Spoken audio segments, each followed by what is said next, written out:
Good evening. Welcome to Left, Right and Centre. I'm Vishnu Shom. President Donald Trump's administration has overhauled the H-1B visa program, imposing a $100,000 fee on new petitions. A federal judge, in fact, upheld that today. And he's also replaced the random lottery system with a weighted average, favouring higher paid, high-skilled workers. Now, these reforms aim to protect American jobs, but could drastically reduce opportunities for Indian professionals who receive over 70% of H-1Bs, dimming prospects for many chasing the great American dream in tech and beyond. Now, the H-1B fee is, of course, part of a larger immigration crackdown by Trump, who's unleashed a massive push against migrants since returning to the White House, though until now, it had not targeted the visa on which Silicon Valley relies heavily.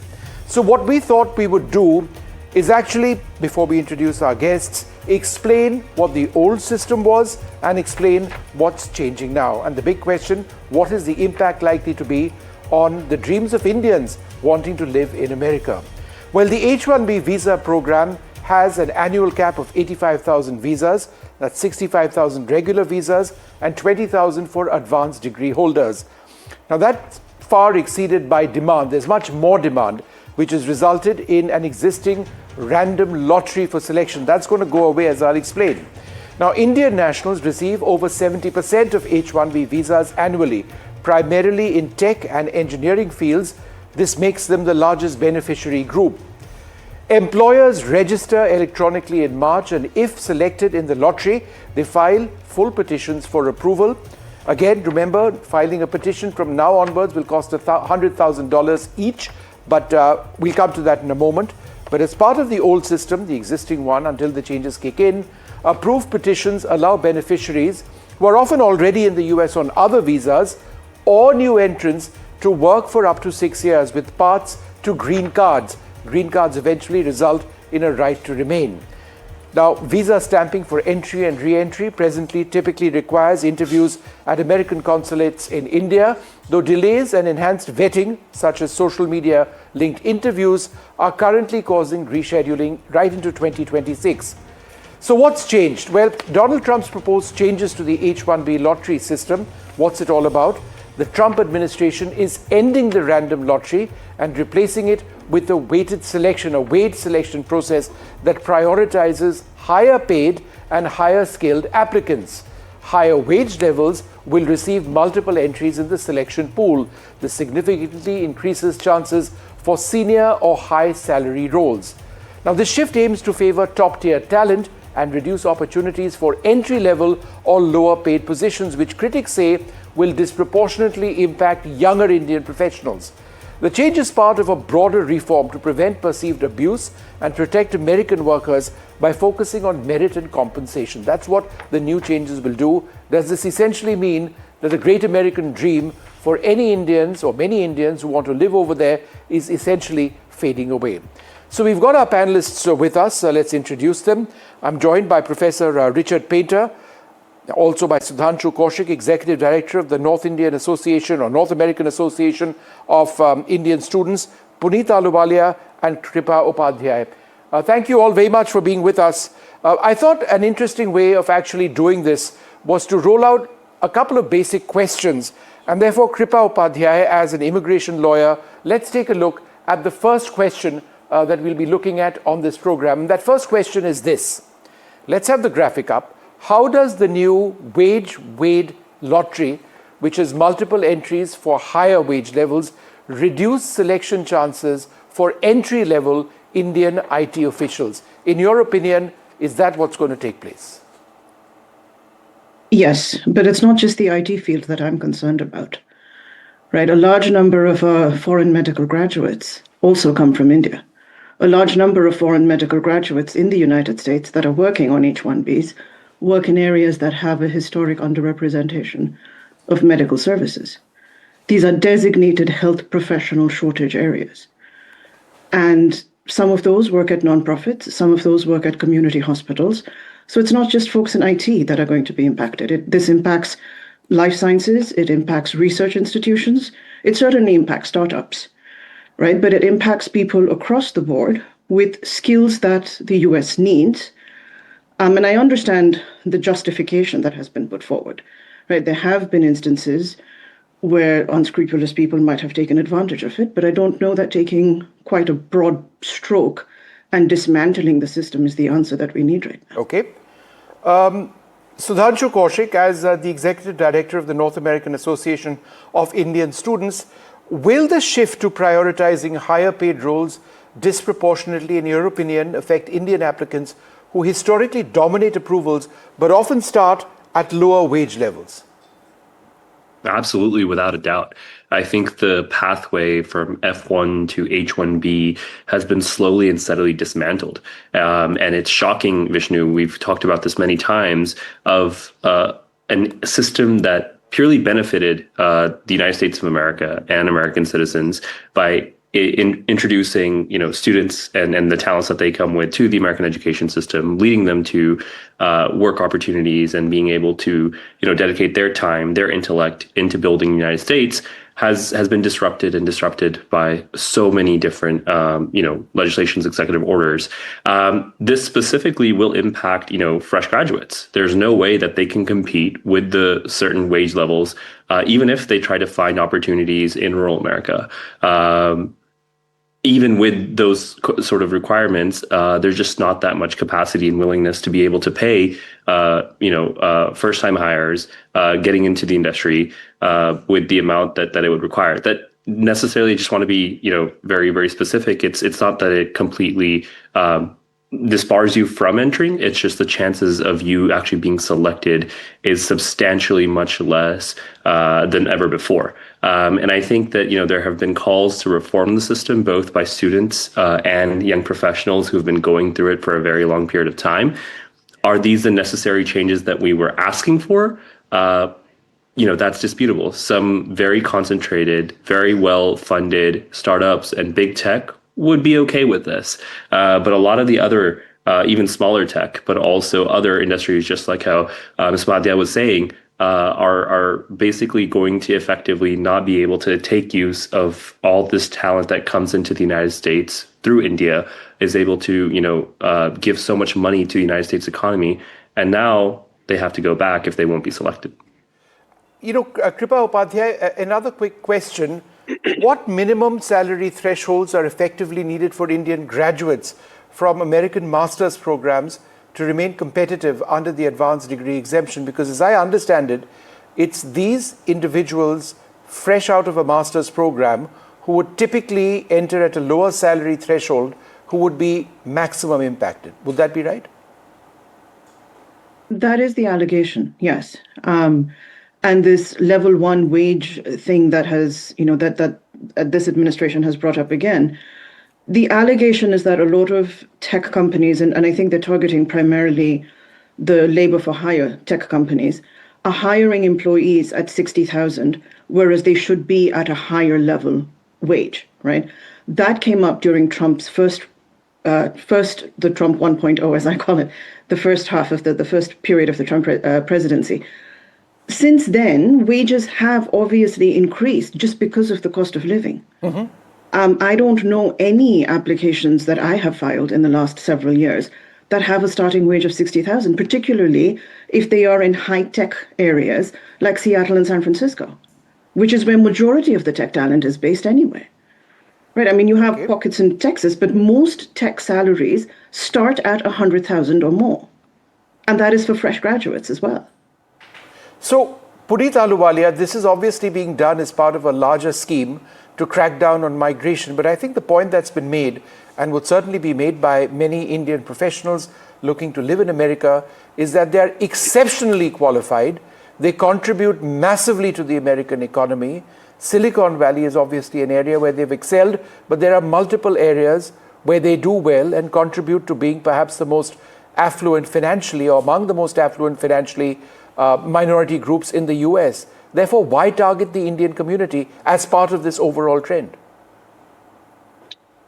Vishnu, I don't understand that this is a target to the Indian community. The administration is focused more on national security, foreign policy, national interests, and that's what it is. It's maybe perceived as an attack on the Indian community I don't see it that way. I see it as part of the larger focus of President Trump in creating opportunities for American citizens, American kids, my kids, our kids, who are in the United States to get the first right of opportunity to these jobs.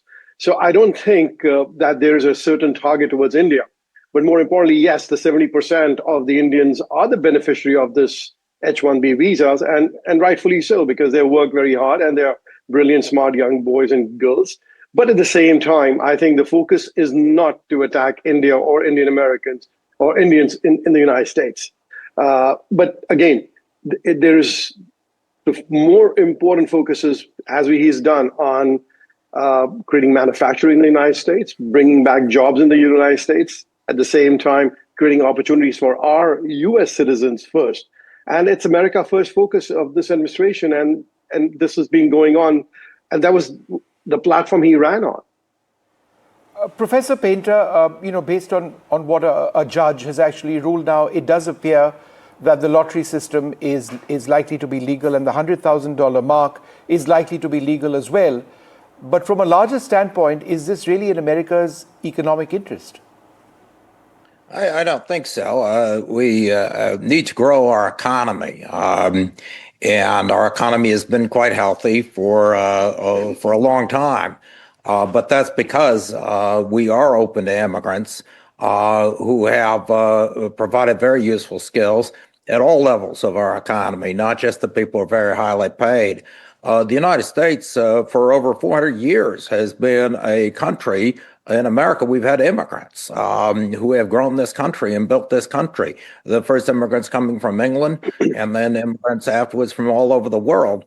And it doesn't seem to me to be very wise from a long-term perspective in the United States to become more protectionist and make it more difficult for immigrants. Japan tried that strategy and has had a very stagnant economy, focusing on economic nationalism and excluding foreigners. It hasn't worked for Japan. I don't think it's going to work for the United States. It's just going to slow our economy down. We need more people from India, from other countries in the world who will fill positions in companies, expand those companies, which will also hire Americans.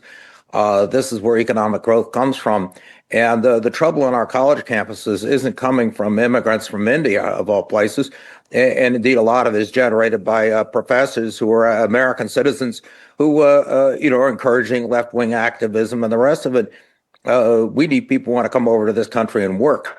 And I can't imagine a better a country than India to send us some of their best people, as they have been for many decades. Kripa Upadhyay, since you deal with this very specifically, how might the new system, and this is another key question, how might the new system impact outsourcing firms? For example, to huge outsourcing firms, global giants, which operate massively in America, TCS and Infosys. These sponsor many Indian H-1B workers, but as I understand it, in the lower to mid-wage levels. Are these outsourcing firms potentially going to be impacted? I think the outsourcing firms are likely going to face maximum impact, right? Your Metas, your hospitals, your defense tech companies, the 100,000 fee, and I'm veering off a little, but the 100,000 fee does allow for something called a national interest exemption that a company can apply for to explain why the work that you're doing is critical and why the employees are essential to the United States. But consulting companies don't have that option, right? So that they're basically facing a double-edged sword, if you will, because on the one hand, they now have to move to level 3 and level 4 wages, which they can't sustain for a workforce of about 100, 200 H-1B applications that they were filing every year. And then you tack on the 100,000 per employee on top of that. What it's really realistically, I think, going to end up being is we're going to see more offshoring of talent. So instead of talent coming into the US, we're going to see more of them being employed in their home countries. And then that creates another cascade of economic issues for the US, right? But it also creates the possibility of the US now needing to compete with companies that are being set up in China and India. Whereas if we had just left things as they were and allowed these opportunities to exist, those companies would have been able to grow, and create jobs for American citizens in the US.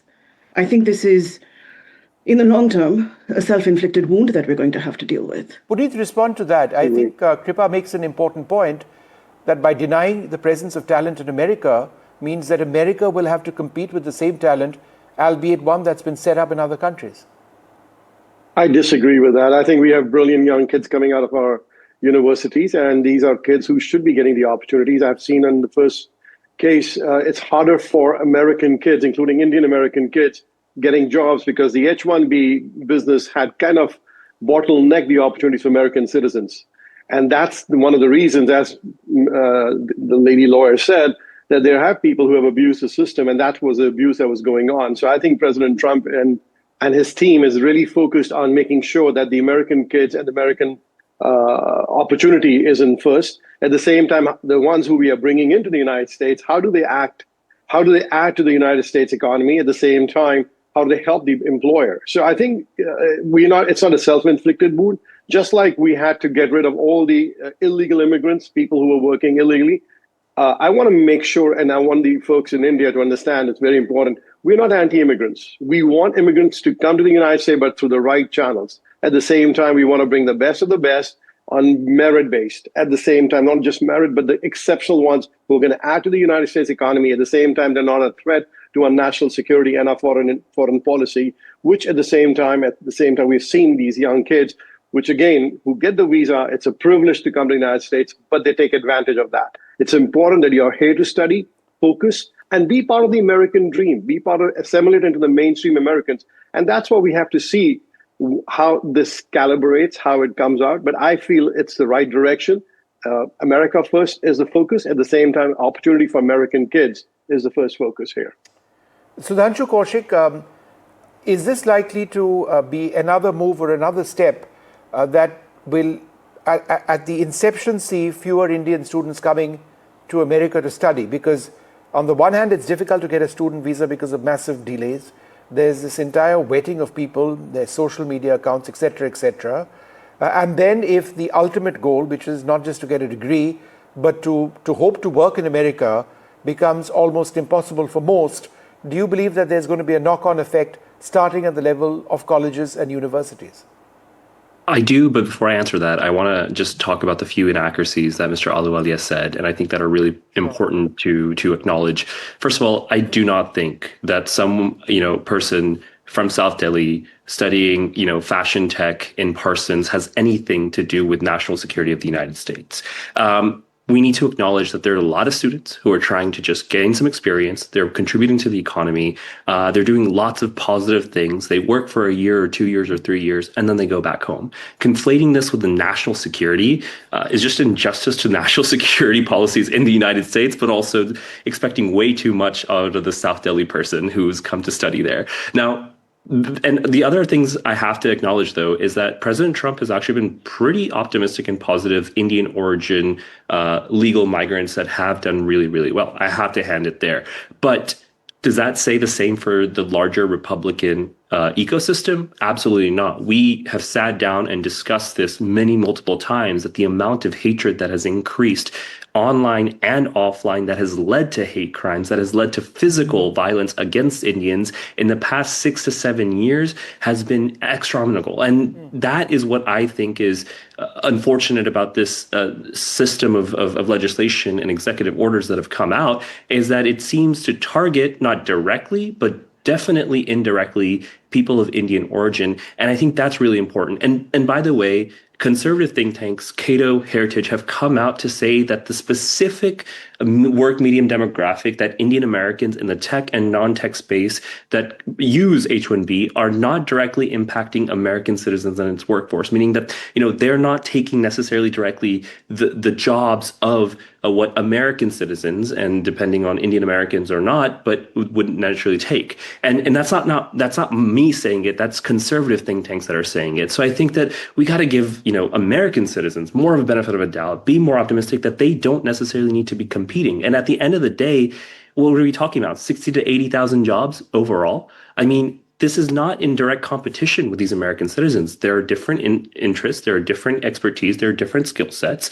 And the skill sets that are not met by American citizens, whether they're Indian origin or not, are then benefited by these people who are coming on H-1Bs. Now, to go back to your original question, Vishnu, absolutely. I mean, why would someone invest $100,000 to $200,000, take student loans, sell off their land to come to a country that is saying, hey, you might or might not be able to study here.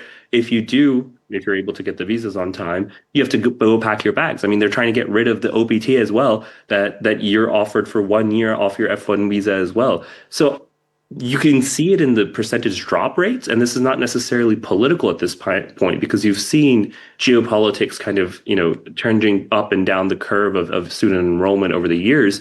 But this is specifically that there's no actual opportunity there. How do you make, the money that you've invested at least from the loans that you've taken or the land that you've sold? Forget even establishing a life there. No, exactly. And Professor Painter, would as a professor at the University of Minnesota Law School, and essentially as a teacher, wouldn't the quality of the university campus essentially suffer if you have fewer students going in from countries like India, which have contributed exceptional students who add to the university experience, who add to the quality of learning at so many levels? Well, yeah, so we've had very successful experience with immigrants from all over the world at the University of Minnesota and many other American universities. I get back to my concern that I don't trust the United States government. I don't trust government to be making decisions about who should be employed in the United States and what capacity. We should let the market decide that. Let the employers decide who they want to hire. And we can't allow an unlimited number of immigrants in this country. I don't believe in open borders or anything like that. But have the government figuring out who belongs here and who doesn't on grounds other than national security. We certainly don't want dangerous people here, terrorists and criminals. But I don't trust government to be making these decisions at all. We ought to let private industry decide. And India has a very good educational system itself. And if American students can't compete, maybe that's the fault of our universities. We need to have less emphasis on critical theory and wacky ideas that are being taught in our universities, more emphasis on technology, and also reduce the level of student debt in the United States. We need to do a lot to reform our universities.